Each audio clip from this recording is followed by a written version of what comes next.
November 1943, Camp Swift, Texas. The morning sun burned off the mist hanging over the central Texas plains as Sergeant Marcus Johnson of the 92nd Infantry Division stood watch over newly arrived prisoners, German soldiers captured in North Africa, their uniforms still bearing desert dust. They looked tired, uncertain, but not afraid. Marcus had no idea that within 48 hours he would witness something that would fundamentally alter his understanding of what he was fighting for. Something that would transform him into a voice for change he could never have imagined becoming. Before we dive into this story, make sure to subscribe to the channel and tell me in the comments where you're watching from. It really helps support the channel. What began as routine prisoner transport would expose a contradiction so profound that it would echo through history, transforming not just individual lives, but the very fabric of American society itself. The convoy had arrived at 0600 hours, 3 trucks carrying 47 German prisoners from the processing center in New York. Marcus watched them disembark with the eye of a trained soldier, noting their disciplined formation despite defeat, the military bearing that survived capture. These were professional military men, captured after fierce fighting in Tunisia, when German forces collapsed under superior Allied numbers. Among them was Obergefreiter Hans Müller, a machine gunner from Bremen, 28 years old, who had spent 8 months in the desert. Unteroffizier Friedrich Weber, a radio operator from Stuttgart, 32, had been a schoolteacher before the conflict and spoke excellent English. There was also Gefreiter Klaus Richter, barely 20, from a farming village near Munich. Terrified during his first engagement and equally terrified when captured, certain Americans would treat prisoners brutally. Instead, he had been given water, medical attention, and adequate food. Marcus Johnson was 26, born in Montgomery, Alabama, where his father worked as a porter, and his mother took in laundry, earning wages that kept the family housed but never comfortable. He was the eldest of 4 children, all of whom looked to him as someone who had found a path forward. He had enlisted in late summer 1941, months before Pearl Harbor.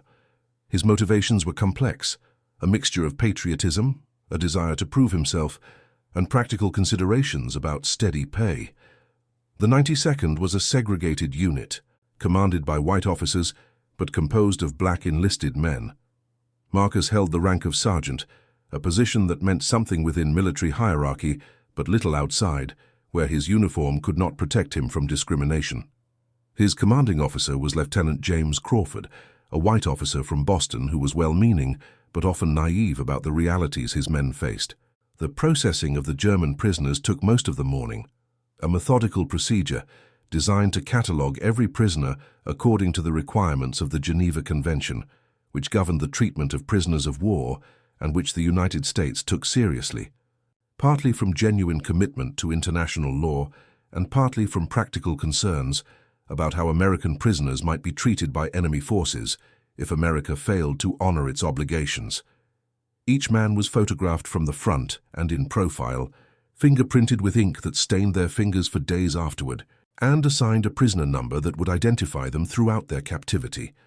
Their personal effects were catalogued with meticulous care, wedding rings removed and placed in small envelopes with the prisoner's name and number written on the outside, photographs of wives and children carefully stored, letters from home noted and filed for possible censorship review.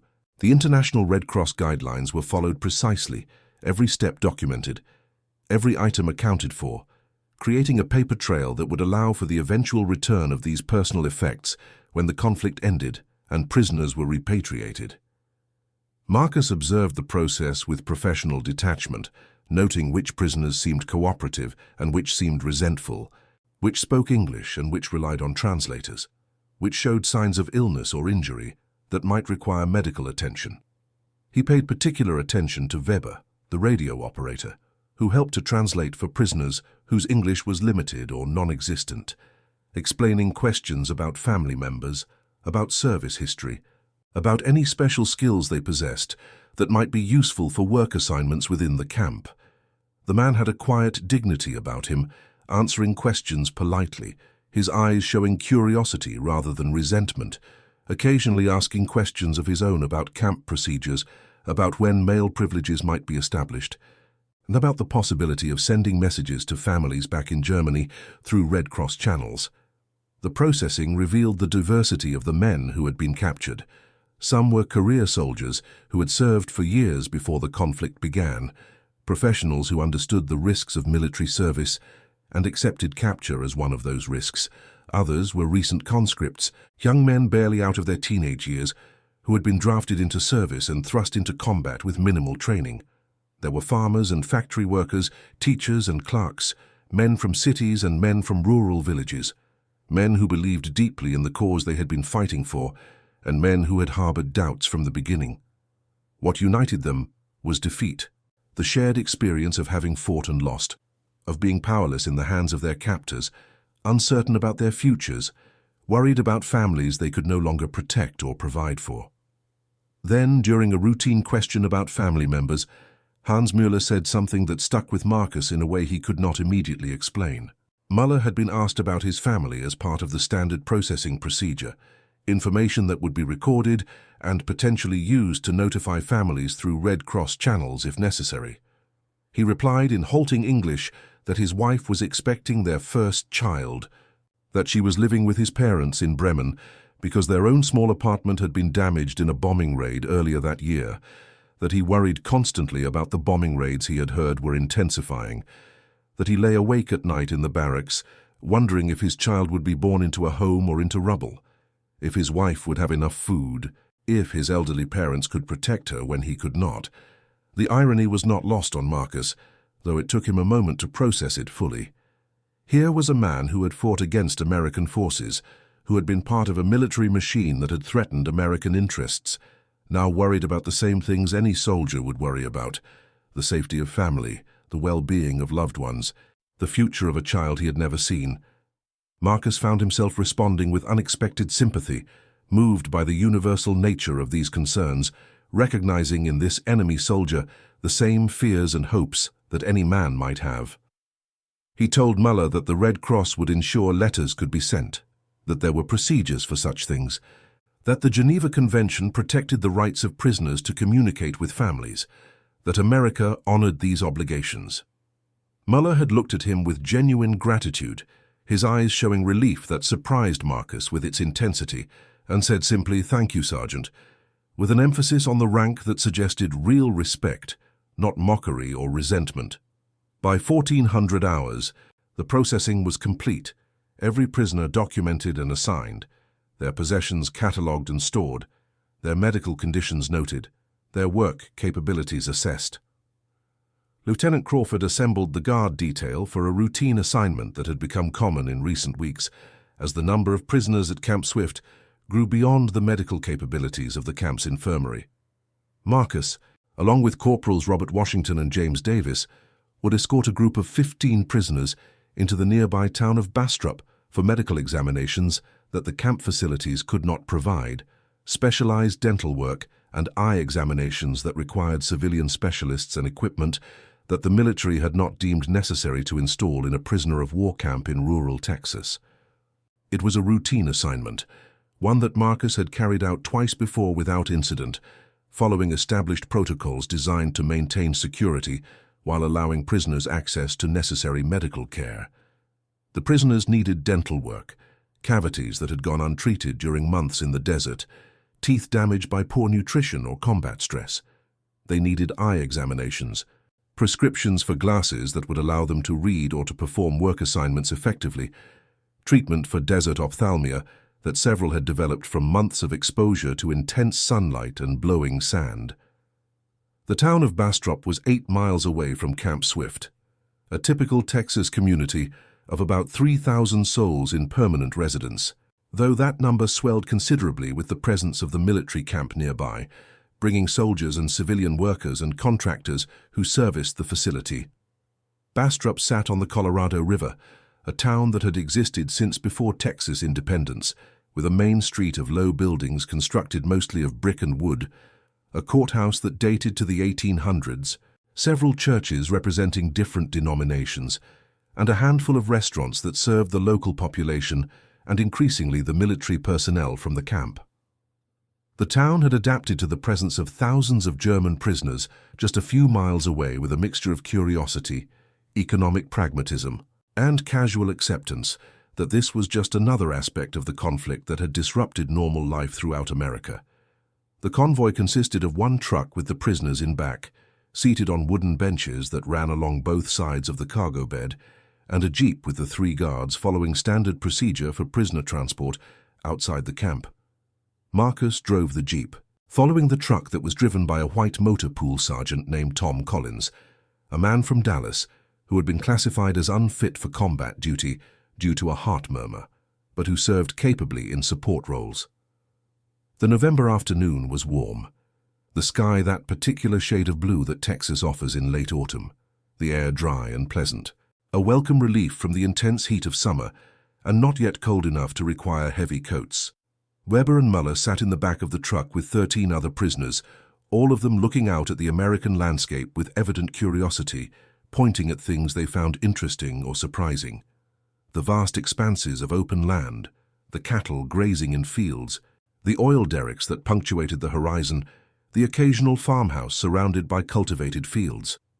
For most of them, this was their first time seeing the United States beyond the confines of processing centers and prison camps, their first glimpse of American civilian life, and they studied it with the interest of men trying to understand the country that had defeated them, trying to reconcile propaganda they had been taught with reality they were observing.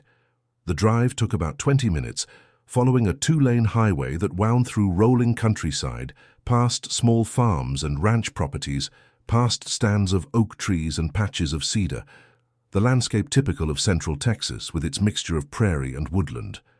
They passed through one tiny community, barely more than a crossroads with a general store and a gas station, where a few locals stopped what they were doing to watch the truck full of prisoners pass by, their expressions showing curiosity more than hostility. Marcus noticed that several of the prisoners waved tentatively at children who stood by the roadside watching, and that some of the children waved back before their parents pulled them away, uncertain about the appropriateness of such fraternization. They reached Bastrop at precisely 1500 hours, the truck and jeep pulling up in front of the medical clinic that occupied a 2-story brick building on Main Street, a structure that served as the town's primary healthcare facility, housing the practices of Dr. Harold Peterson and Dr. Mary Chen, who between them provided medical and dental care for the entire community and increasingly for military personnel and prisoners from the camp when specialized care was needed. Dr. Peterson, a man in his early 60s who had practiced medicine in Bastrop for 30 years, met them at the entrance with the calm demeanor of someone who had seen everything small-town medical practice could offer and was no longer easily surprised. He was cordial, professional, treating the arrival of 15 German prisoners as if it were the most natural thing in the world, merely another variation on the work he did every day. The examinations would take approximately 3 hours, he explained to Marcus, as each man needed to be seen individually, each requiring different procedures that could not be rushed. Lieutenant Crawford had remained at the camp to oversee other duties, which meant Marcus was the ranking member of the guard detail, responsible for security and for any decisions that might need to be made during the assignment.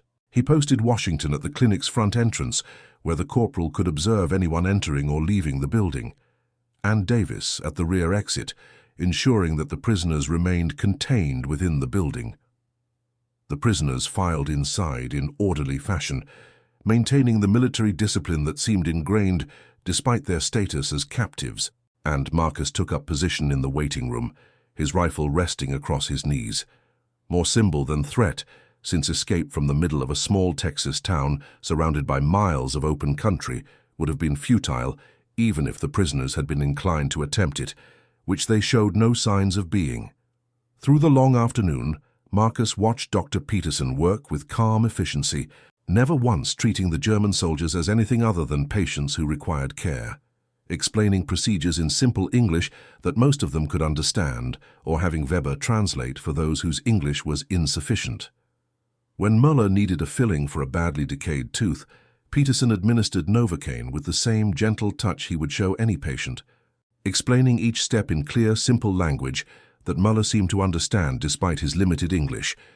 telling him when he would feel pressure, when there might be discomfort, reassuring him that the pain he had been experiencing would soon be gone. Marcus watched this interaction with growing fascination, noting the humanity with which the doctor treated men who were, in theory, enemies of the state, noting the gratitude in Muller's eyes when the procedure was finished, and the chronic pain that had troubled him for months was finally addressed. Around 1700 hours, as the late afternoon sun began to cast long shadows across Main Street, Dr. Peterson emerged from his examination room and approached Marcus with an expression that mixed concern and awkwardness, the look of a man who needed to convey information that he found uncomfortable. He explained that the examinations were taking longer than initially anticipated, that several of the prisoners had dental issues serious enough to require immediate attention, complications from poor nutrition during their time in North Africa, where food had often been scarce and dental hygiene difficult to maintain, problems that had been allowed to fester during the weeks of transport and processing that followed their capture. It would be at least another 2 hours, possibly 3, before all the necessary work could be completed. The doctor suggested, with apparent discomfort, that Marcus initially attributed to professional concern about the delay, that the guards and prisoners might want to get some dinner, rather than waiting on empty stomachs for what could be a very long evening. There was a diner just down the street, he said. Miller's place, good food, reasonable prices, popular with the soldiers from the camp when they had liberty time. He offered to call ahead to let them know to expect the group, to make sure there would be adequate seating. Marcus felt the situation's complexity immediately, a situation that required him to make a decision without direct guidance from his commanding officer. 15 prisoners, 3 guards, in a civilian restaurant in a small Texas town where locals might not react well to such an unusual dining party. But the men needed to eat. The wait was going to be long, and military regulations specified adequate nutrition for prisoners of war, standards that America claimed to uphold rigorously. He made the decision that seemed both practical and humane. They would go to Miller's, maintain proper security protocols, and return for the remaining examinations when the meals were finished. He explained the plan to Washington and Davis, both of whom nodded their understanding, though Marcus saw the flicker of something in their eyes, a recognition of what was coming, a knowledge born from years of experience with the peculiar rules that governed life for Black Americans in the South. Miller's Place was a classic American diner, the kind of establishment that existed in thousands of small towns across the country, a slice of ordinary American life, made tangible in chrome fixtures that gleamed under fluorescent lights, in red vinyl booths worn smooth by years of use, in a long counter lined with rotating stools where solitary diners could sit and eat while reading the newspaper or making small talk with the staff. The smell of frying hamburger and fresh coffee and apple pie hit them as soon as Marcus opened the door. Familiar smells that spoke of comfort and normalcy, smells that made even the German prisoners pause and smile slightly, recognizing the universal appeal of good food prepared simply. The place was about half full with the early dinner crowd, local people having meals before heading home for the evening, a few teenagers sharing milkshakes and French fries in a corner booth, 2 elderly men playing checkers with intense concentration at a table by the window, a businessman reading a newspaper while working through a plate of meatloaf. Every conversation stopped when the group entered. 15 men in German uniforms, the enemy-made flesh, accompanied by 3 black soldiers in American uniforms. An unexpected tableau in the middle of small-town Texas, a sight that nobody present had ever seen before or imagined seeing. The owner, Bill Miller, a heavy-set man in his 50s with arms like tree trunks from years of hauling supplies and equipment, came out from behind the counter, where he had been wiping down surfaces with practiced efficiency. His face was hard to read, showing neither welcome nor hostility, but something more complex, a calculation happening behind his eyes as he assessed the situation, considered the implications, weighed his options. He looked at Marcus, then at the prisoners, then back at Marcus, his expression slowly resolving into something that might have been a smile, or might have been something else entirely. Then he spoke, loudly enough for everyone in the diner to hear, his voice carrying the authority of a man who owned his establishment and made his own rules, saying, "Come on in, boys, plenty of room." Gesturing toward the back of the diner, where several tables could be pushed together to accommodate the large group. The prisoners, Marcus, Washington, and Davis, moved toward the indicated area, the prisoners murmuring quietly among themselves in German, Marcus feeling a growing sense that something was wrong, even though he could not yet articulate what. But then Miller said something that would become seared into Marcus's memory forever. Words that would replay in his mind for the rest of his life. Words that would crystallize in a single moment everything that was wrong with the world Marcus inhabited. Miller looked directly at Marcus with an expression that suggested this was perfectly normal, perfectly reasonable, and said in a matter-of-fact tone that carried no malice, but also no recognition of the profound injustice it represented. The German fellows can sit anywhere they like, Sergeant, anywhere at all. They're guests in our country, and we treat guests well, but you and your men will need to use the colored entrance around back. There's a separate section for Negros, completely adequate facilities, same good food, just a different dining area. House rules, you understand, been that way for years, just how we do things here in Texas. I'm sure you understand how it works. The words hung in the air like smoke from a fired weapon, like poison gas spreading through the room, transforming the atmosphere from mundane normality into something surreal and nightmarish. Marcus stood absolutely still, his mind struggling to process what he had just heard, struggling to reconcile words that made no logical sense with the reality he was being asked to accept. The 15 prisoners, enemy soldiers, men who had fought against America, men who had been trying to destroy everything America claimed to stand for, could sit in the main dining room, could be served at the counter, could occupy the comfortable booths, could be treated as honored guests.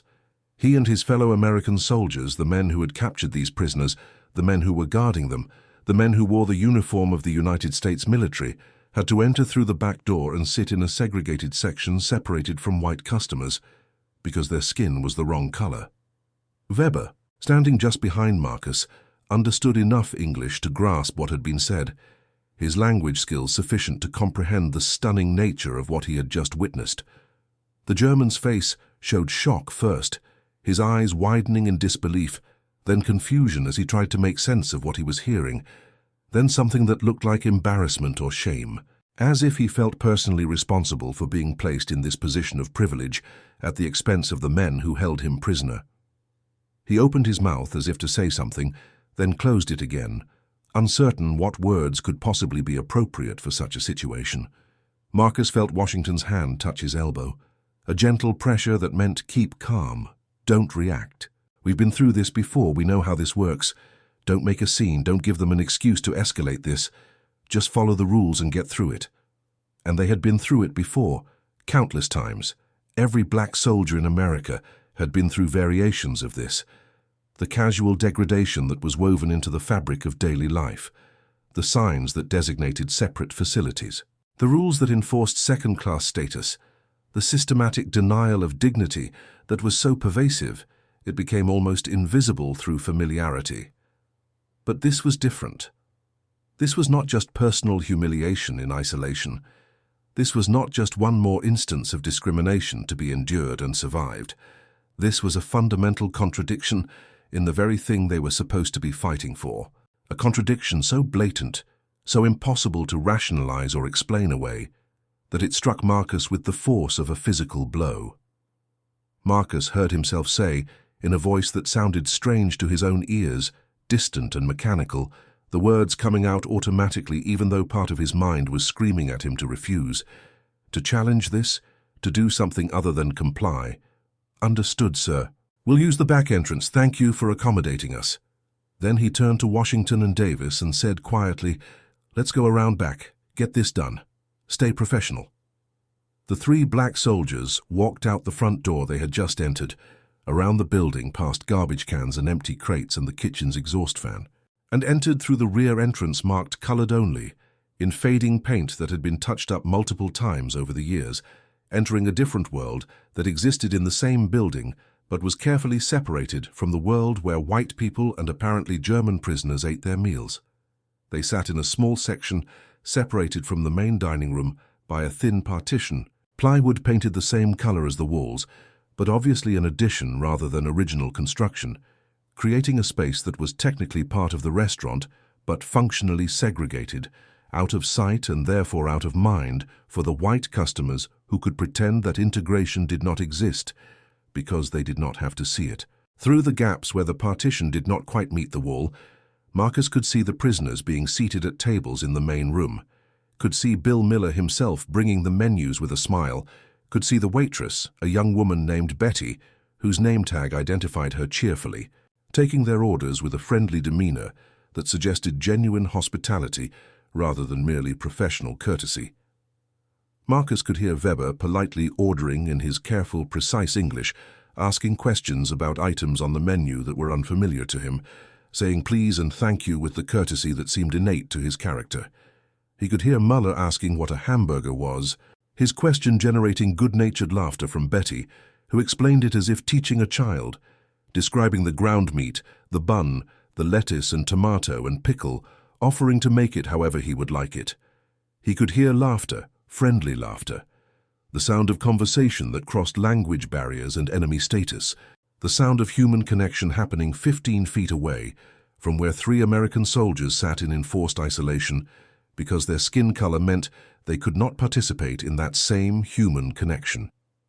The food that arrived for Marcus, Washington, and Davis was the same food being served in the main room, prepared in the same kitchen by the same cook, a black man named Samuel, who worked behind the scenes where white customers would not have to see him. The portions were adequate, neither generous nor stingy, the same portions any customer would receive. The coffee was hot, freshly brewed, strong enough to cut through the fog of exhaustion that always accompanied long shifts. The hamburgers were cooked properly, the meat seasoned well, the buns toasted, the lettuce crisp. By any objective measure, the food was fine, exactly what one would expect from a decent small-town diner. But Marcus could barely taste any of it. Each bite turned to sawdust in his mouth. Each swallow required conscious effort. Each moment sitting in that segregated section was an exercise in maintaining composure, while his entire worldview shifted beneath him like sand in an earthquake. He sat there, methodically eating because soldiers ate when they had the opportunity, even when they had no appetite, while 15 feet away, the men he was guarding, enemy soldiers who had been trying to destroy America, were being treated as honored guests, as men worthy of respect and courtesy, as human beings whose dignity mattered.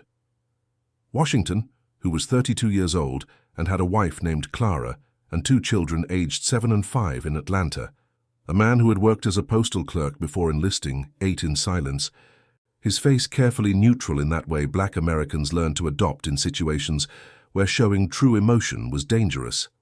Davis, only 21 years old, from Detroit, where he had worked in an automobile factory before being drafted, looked like he might cry, his eyes bright with unshed tears, his jaw clenched so tightly that muscles bulged along the line of his face. Marcus wanted to say something, wanted to find words that would make sense of this, wanted to offer some perspective or understanding that would help them process what they were experiencing, but there were no such words, no framework that could rationalize the irrational, no explanation that could make this make sense. Then Weber did something unexpected. He approached the partition after finishing his meal, stood there looking at Marcus through the gap, where the plywood did not quite meet the wall, his face showing distress that seemed genuine rather than performed, and said quietly, his voice barely audible over the normal sounds of the diner, "Sergeant Johnson, I do not understand this, truly I do not.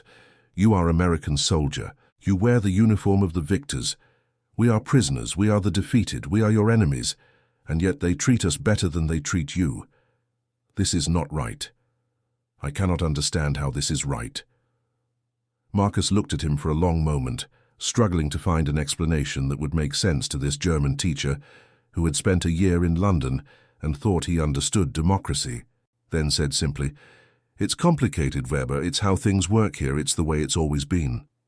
Weber shook his head slowly, emphatically, and said with conviction that surprised Marcus, "No, I think it is very simple. I think it is exactly as simple as right and wrong. And this is wrong, this is deeply wrong, we all can see this is wrong." Then he returned to his table, leaving Marcus to sit with those words echoing in his mind. The remainder of the medical examinations passed in a blur of mechanical routine.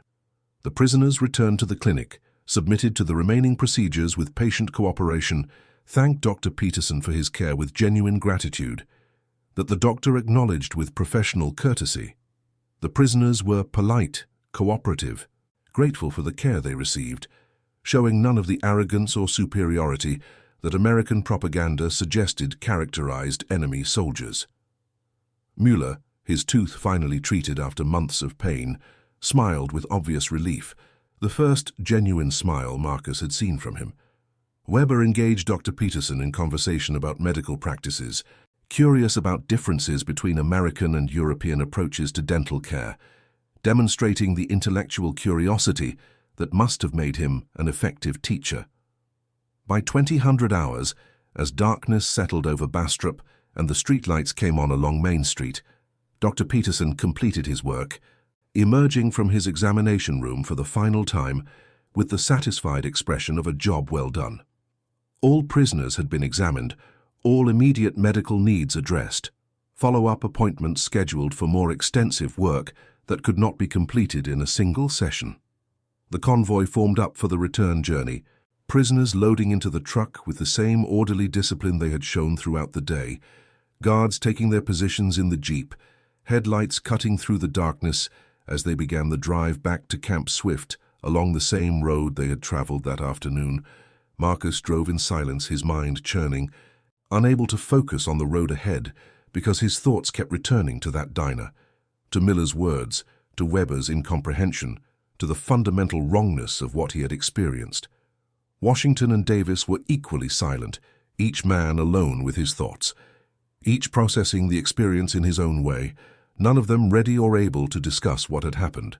When they arrived at Camp Swift, Lieutenant Crawford met them at the gate, smiling with satisfaction, asking if there had been any problems with the assignment.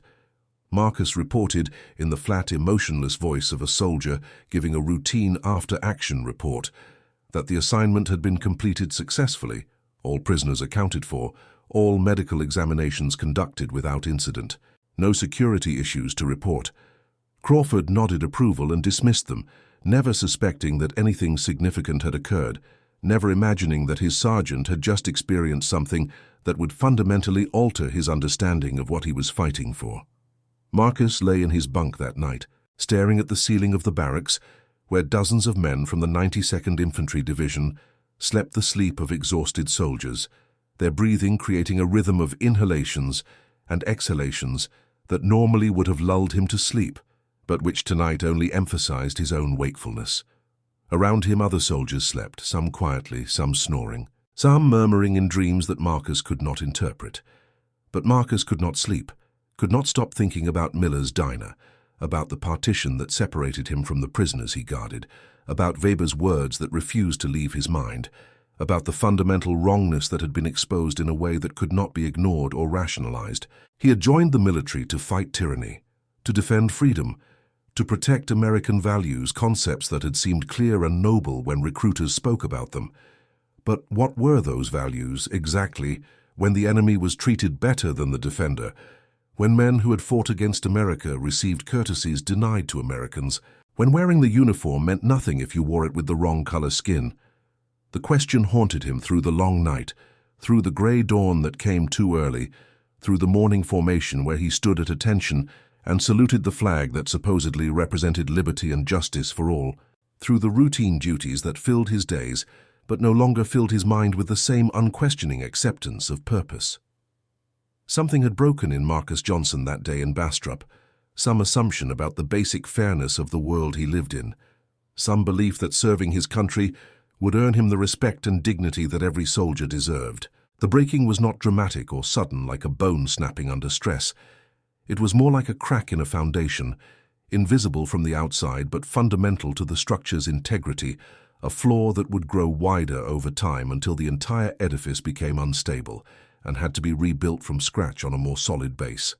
The next morning, Marcus was assigned to the camp's agricultural detail, routine duty supervising prisoners, working in the camp's vegetable gardens, where food was grown to supplement the prisoners' rations and reduce the cost of maintaining the facility.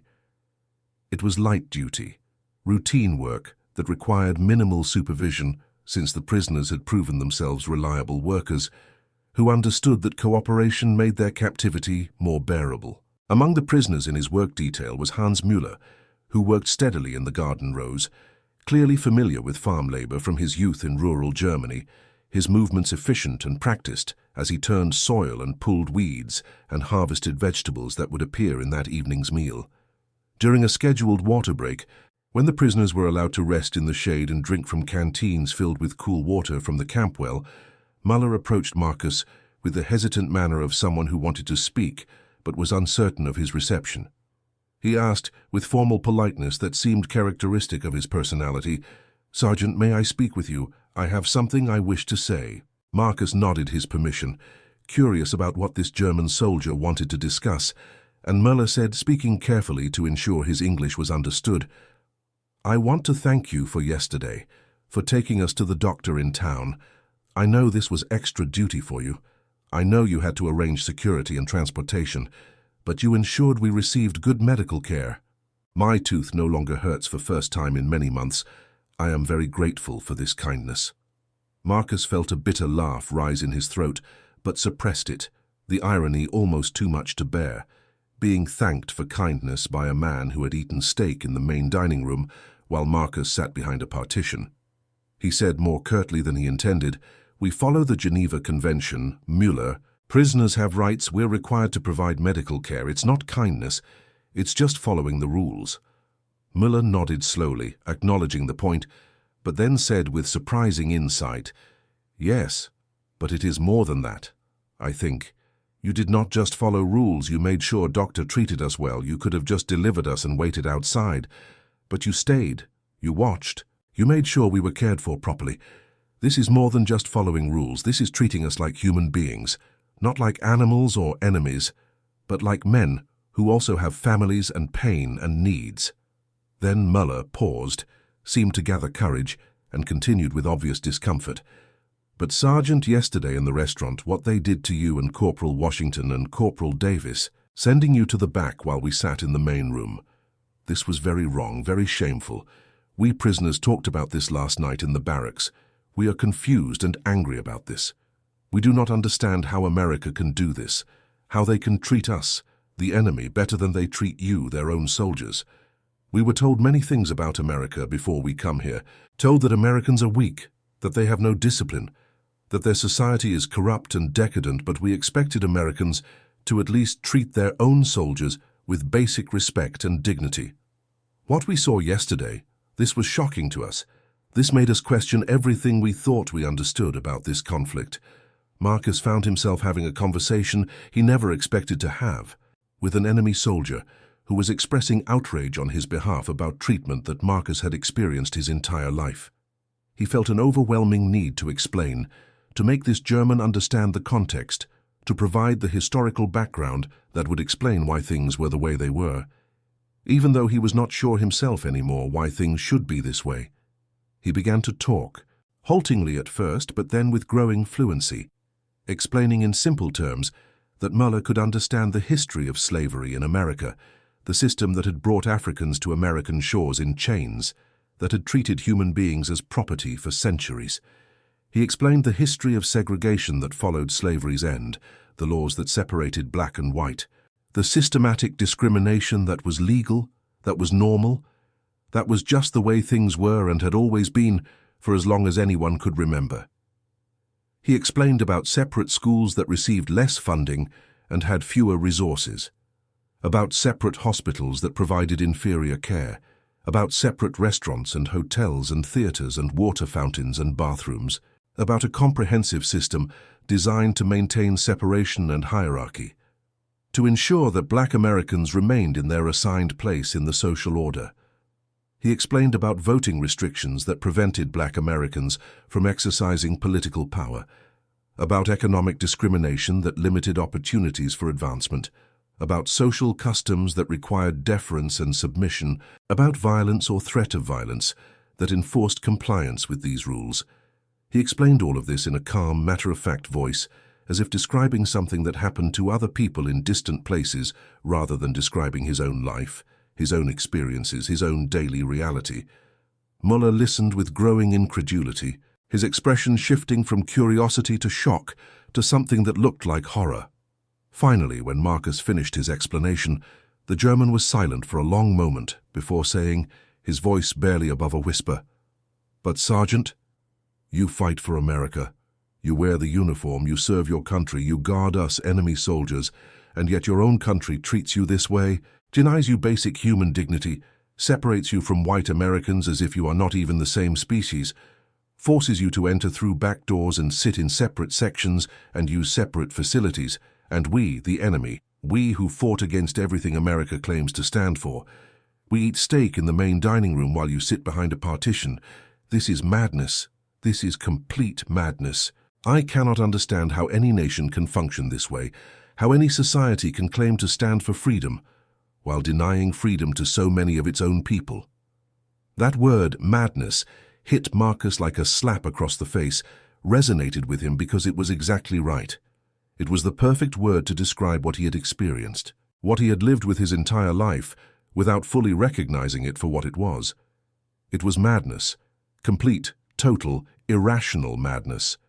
The kind of madness that becomes normalized through repetition, that becomes invisible through familiarity, that becomes acceptable because challenging it seems impossible, and everyone around you treats it as natural and inevitable. And for the first time, hearing it from the mouth of an enemy soldier, hearing someone from outside the system express outrage at what people inside the system accepted as normal, Marcus felt the full weight of that madness, felt the artificial nature of the constraints that governed his life, felt the fundamental wrongness of a system that treated enemy soldiers better than it treated its own citizens, based solely on the color of their skin.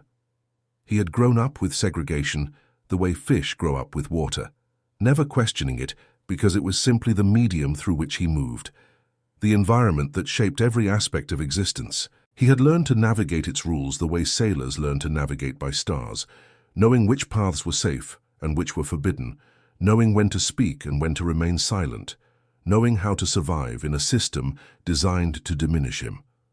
He had developed the psychological armor that Black Americans needed to survive in such a system, the ability to smile when feeling rage, to accept humiliation with apparent grace, to maintain dignity despite systematic attempts to strip it away.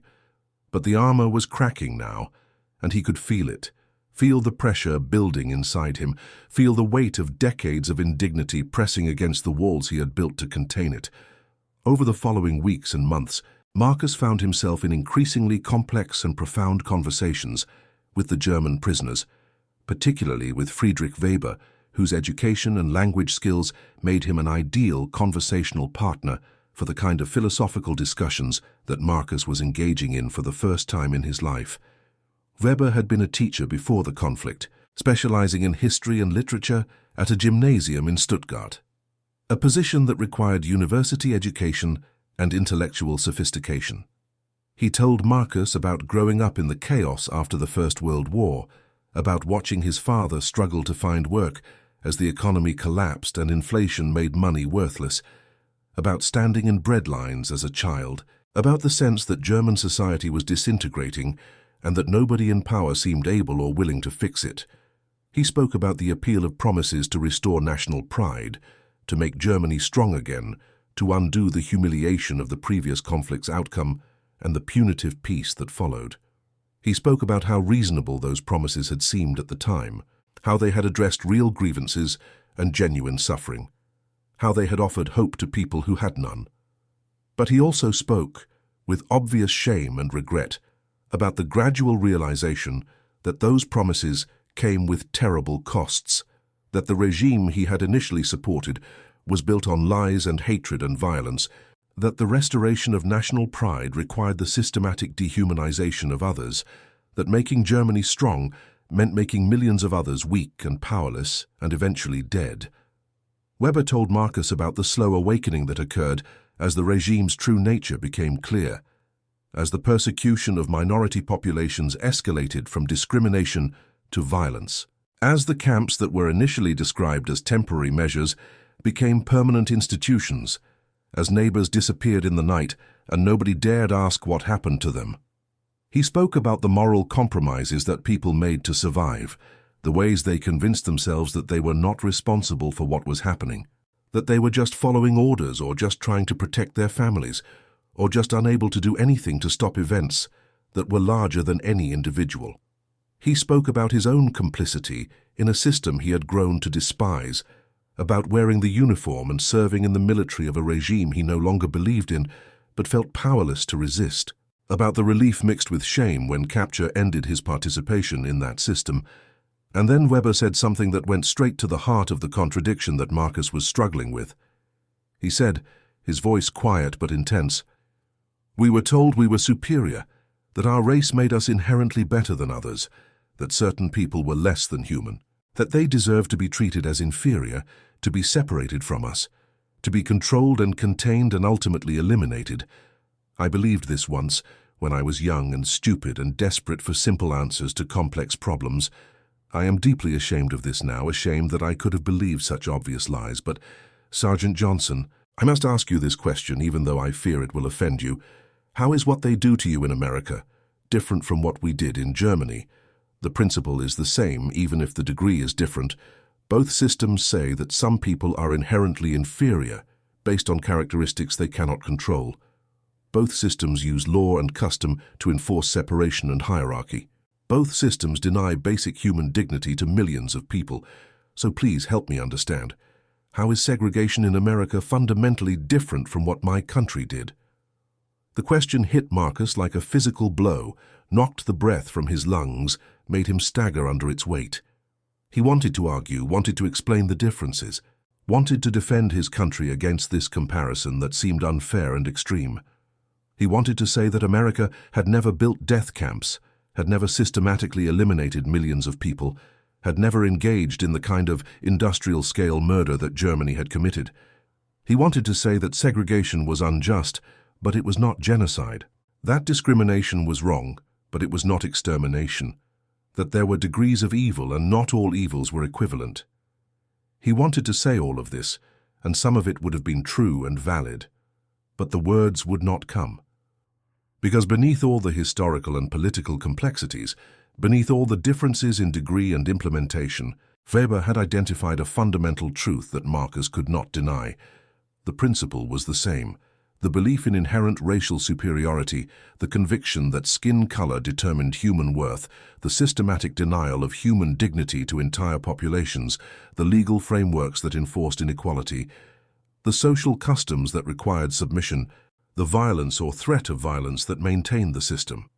These elements existed in both societies, implemented differently perhaps, expressed through different mechanisms certainly, but present nonetheless, poisoning both nations with the same basic toxin.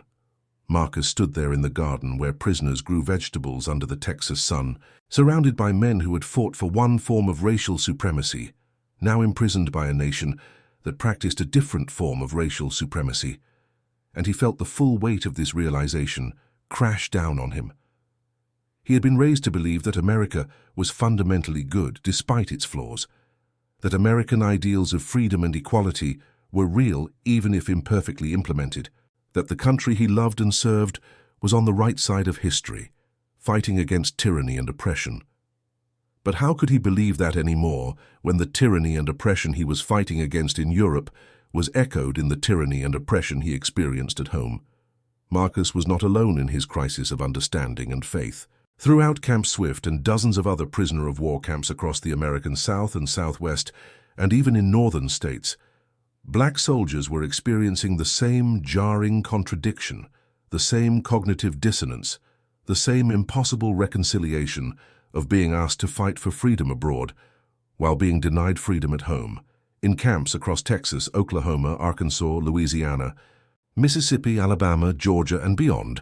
German prisoners were being taken to restaurants where black soldiers could not eat, to movies where black soldiers had to sit in segregated balconies, to shops where black soldiers had to enter through back doors, transported on buses where German prisoners could sit anywhere, while black soldiers had to sit in back, treated with courtesies and respect that were systematically denied to the Americans who guarded them.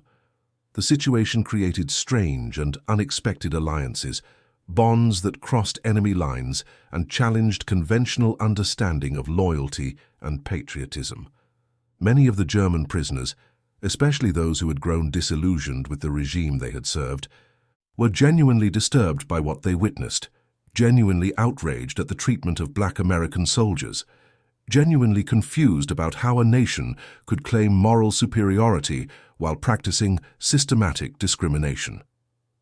Some began to openly question their guards about American racial policies, asking questions that black soldiers had never been asked before, questions that forced them to articulate and examine assumptions they had never verbally expressed. Others, like Weber and Müller, formed friendships with the black soldiers who guarded them, bonds built on mutual recognition of shared humanity in the face of systematic attempts to deny that humanity, connections that transcended nationality and enemy status and even race to find common ground in the universal desire for dignity and fair treatment. These friendships were complicated and often troubling to military authorities who preferred clear lines between guard and prisoner, between American and enemy, between us and them. There were unofficial discouragements and sometimes official reprimands for fraternization that went beyond necessary communication.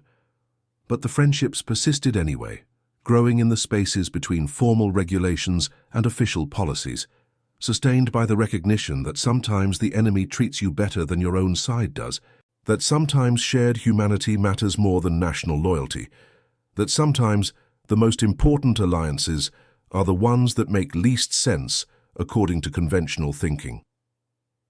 In December 1943, an incident occurred that brought the contradictions to a crisis point, that made abstract injustice concrete and immediate in a way that could not be ignored or rationalized. A group of prisoners from Camp Swift, including Weber and Müller and Richter, and a dozen others who had become familiar to Marcus through daily interactions, were being transported to a work detail at a local farm where they would help harvest late-season crops, labor that benefited both the farmer who needed workers and the prisoners who appreciated the opportunity to work outdoors and earn small credits that could be used to purchase additional items from the camp canteen. The supervising guards were from the 92nd Infantry, including Marcus, Washington, and Davis, men who had worked together for months now and had developed the kind of comfortable familiarity that comes from shared duty and shared experience. The convoy was traveling along a rural road about 15 miles from camp. Two vehicles carrying prisoners and guards through the rolling Texas countryside on a cold December morning when frost still lingered in shaded areas and breath came out in visible clouds. The lead truck, the older of the two vehicles, developed mechanical problems without warning, the engine coughing and sputtering and finally dying completely, momentum carrying it to the shoulder before it stopped entirely. Marcus, driving the second vehicle, pulled up behind it and assessed the situation with the practical eye of someone who had dealt with military equipment long enough to know that mechanical failures were inevitable and usually happened at the most inconvenient times possible. The driver, a motor pool specialist named Jenkins, examined the engine and delivered bad news. The problem was serious, something with the fuel system or possibly the carburetor, definitely not something he could fix on the side of the road with the tools available. They would need a replacement vehicle, which meant calling back to camp and waiting for a truck to be dispatched. In the meantime, they were stranded on a rural road with 15 prisoners and inadequate transportation, sitting in the cold of a December morning that was quickly becoming uncomfortable. The nearest habitation was a farmhouse about a quarter-mile away, visible across a field of stubble where crops had been harvested weeks earlier, a neat white structure with a front porch and smoke rising from the chimney, indicating that someone was home and had a fire going against the morning chill. Marcus made a decision based on practical necessity and human compassion. They needed to call for assistance, and the farmhouse presumably had a telephone.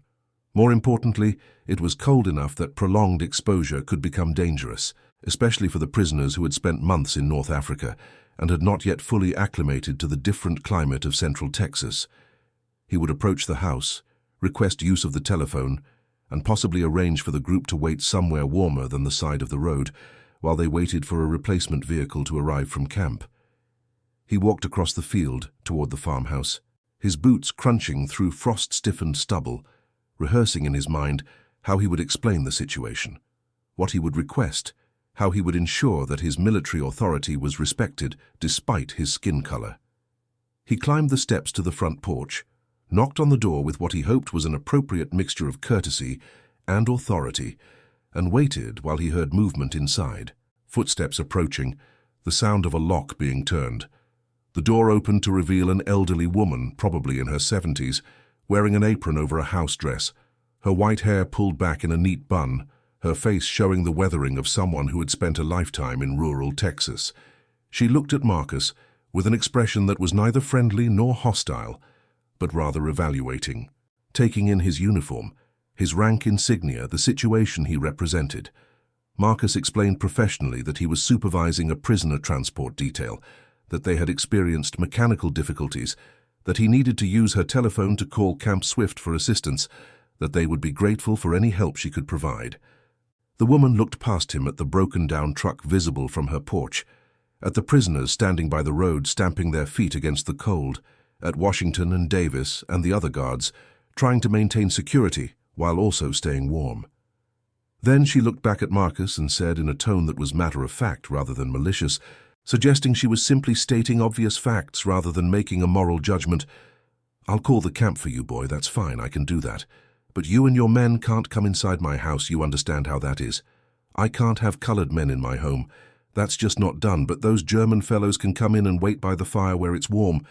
They must be freezing after all that time in Africa.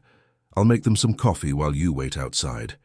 Marcus stood on that porch in the cold December morning, frost crunching under his boots, and something inside him broke, not dramatically with anger or violence or confrontation, but quietly, irrevocably, like ice cracking beneath the surface of a frozen lake. The parallel to the diner in Bastrop was too perfect, too exact, too impossible to ignore or rationalize.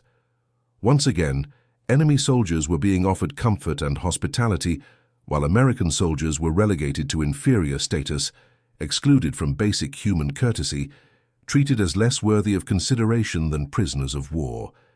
The pattern was undeniable now. Not an isolated incident, but a systematic reality, the way the world worked rather than an unfortunate exception. Marcus said, his voice completely flat and emotionless, "Thank you, ma'am, but that won't be necessary. We'll wait together outside, all of us together, but I would appreciate if you could make that telephone call to Camp Swift. Tell them we need a replacement vehicle at the coordinates I'll provide."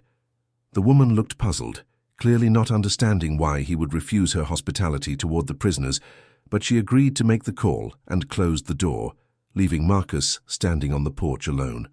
He walked back across the field to where the trucks sat on the roadside and gathered everyone together, guards and prisoners alike, all of them standing in a rough circle on the cold morning, breath steaming in the frigid air.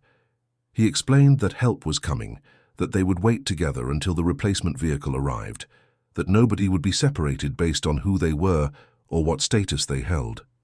Weber understood immediately what must have happened, his face showing comprehension mixed with anger and shame. Muller looked confused until Weber explained in rapid German, after which Muller's expression transformed to match Weber's, outrage on behalf of men who should have been enemies but who had become something more complicated. Those 3 hours waiting on that cold December morning became a turning point, not just for Marcus, but for everyone present. A shared experience that created bonds stronger than the artificial divisions of race and nationality and enemy status. Marcus, Washington, Davis, and the 15 German prisoners stood together on the roadside, shared cigarettes when someone produced them, told stories to pass the time, found ways to communicate across language barriers and enemy lines through the universal languages of gesture and laughter, and shared discomfort. They talked about weather and food and music and families, the ordinary topics that connect human beings when artificial barriers are removed.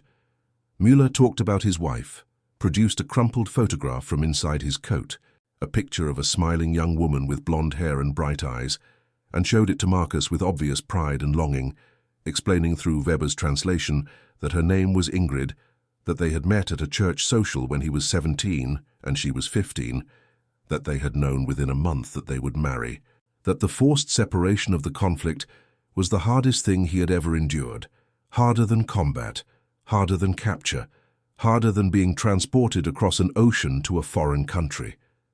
Washington talked about his own wife, Clara, about his children James and Sarah, about his hopes that they would grow up in a better world than the one he inhabited, about his determination to return home safely and see them again, about the letters that sustained him through long months of separation.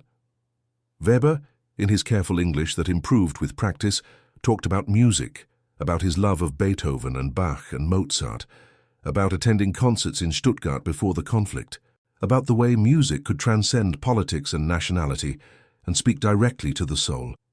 He asked Marcus about American music, about jazz that he had heard about but never experienced, about Negro spirituals that fascinated him with their emotional power. Marcus found himself talking about growing up in Alabama, about the church where his mother sang in the choir every Sunday, about the hymns that had shaped his childhood, about the music that had sustained Black Americans through centuries of hardship and oppression, music born from suffering, but expressing hope nonetheless. Davis, the youngest among them at 21, talked about Detroit, about working in the automobile factories where the assembly line had revolutionized manufacturing, about his dreams of returning after the conflict to a better job and better pay, about buying a house and starting a family, about the ordinary aspirations that drive ordinary people regardless of nationality or race. Richter, the young German farm boy, talked about his village near Munich, about the mountains he could see from his family's fields, about the seasonal rhythms of agricultural life, about the harvest festivals and the way the whole community would gather to celebrate successful crops, about the simplicity and security of a life that now seemed impossibly distant and perhaps impossible to reclaim. They talked about food, comparing American and German cuisines, discovering that both cultures valued good bread and fresh vegetables and well-prepared meat, that hunger and satisfaction were universal experiences that crossed all divides. They talked about holidays, about Christmas traditions that were surprisingly similar, despite differences in language and customs, about the importance of family gatherings and special meals and small gifts that carried meaning beyond their material value.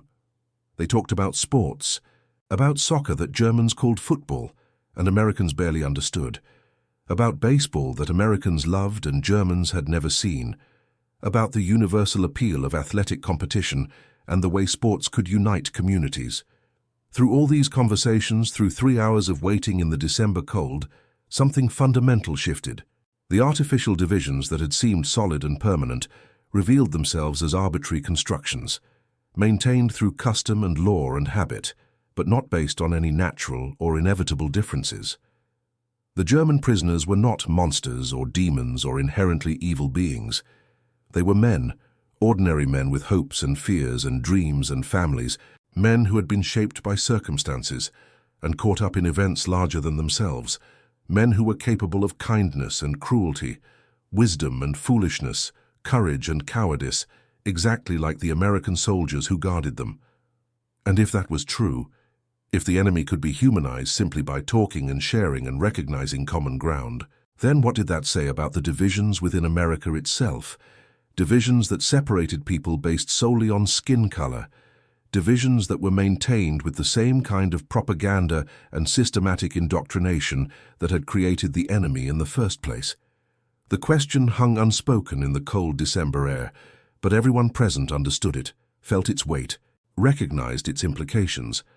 When the replacement truck finally arrived, driven by a white motor pool sergeant named Morrison, who looked at the scene with obvious confusion and disapproval, something had fundamentally changed in the relationships among the men who had spent those 3 hours together.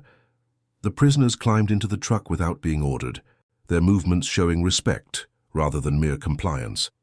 Weber approached Marcus before boarding and extended his hand, a gesture that broke protocol but felt necessary, felt important in a way that transcended regulations and rules. They shook hands, two men from different countries, technically enemies, but connected now by something deeper than nationality or race or military allegiance. Wöhler came next, also offering his hand, and said through Weber's translation something that Marcus would remember for the rest of his life. "Thank you, Sergeant, for treating us as men, for standing with us in the cold rather than accepting hospitality that excluded you, for showing us that dignity matters more than comfort, for teaching us something important about what it means to be truly human. This is not something we will forget. This changes how we understand the world." Marcus nodded, unable to speak past the tightness in his throat, moved by gratitude he did not deserve and had never expected, a gratitude from men he was supposed to guard as enemies, but who had become something more complicated and more valuable than that simple designation allowed. The story of Camp Swift and places like it began to spread quietly through the black press, through newspapers like the Pittsburgh Courier and the Chicago Defender that served black communities throughout America, providing news and perspectives that mainstream white newspapers ignored or suppressed. Reporters began documenting the contradiction of German prisoners receiving better treatment than black American soldiers, writing stories carefully crafted to avoid charges of undermining the war effort, but still making the point clear enough that readers could understand. The stories described prisoner of war camps in the South, where German prisoners could enter restaurants and theaters that excluded black soldiers, where prisoners rode in front of buses while black soldiers sat in back, where the enemy received courtesies systematically denied to American citizens based solely on race. The articles resonated powerfully with black Americans who had experienced similar contradictions, who had watched their sons and brothers and fathers march off to fight for freedom overseas while being denied freedom at home, who recognized that something fundamental was wrong with a system that treated enemy soldiers better than it treated its own citizens. The stories were shared and discussed in churches and barbershops and living rooms, creating a growing consciousness that the situation was not just unfortunate but intolerable, not just regrettable but unacceptable, not something to be endured but something to be challenged and changed. Black soldiers serving in segregated units throughout the military began to talk among themselves about these experiences, sharing stories, comparing notes, recognizing patterns that revealed systematic discrimination rather than isolated incidents. They talked in barracks after lights out, in mess halls during meals, during training exercises and guard duty, and any other opportunity for conversation, away from white officers who might disapprove. They talked about the contradiction of fighting for democracy abroad while being denied democracy at home, about the hypocrisy of opposing tyranny overseas while accepting tyranny domestically, about the impossibility of sustaining their commitment to a country that treated them as second-class citizens. These conversations planted seeds that would grow in the years after the conflict ended, seeds of determination and resistance and demand for change that would blossom into the civil rights movement of the 1950s and 60s. The veterans who returned from serving in segregated units, who had proven their courage and capability and patriotism in the most demanding circumstances, would return unwilling to accept the old order, empowered by their service to demand the rights and dignity they had earned, armed with moral authority that came from having risked their lives for a country that owed them better treatment. And that concludes our story. If you made it this far, please share your thoughts in the comments. What part of this historical account surprised you most? Don't forget to subscribe for more untold stories from World War II, and check out the video on screen for another incredible tale from history. Until next time.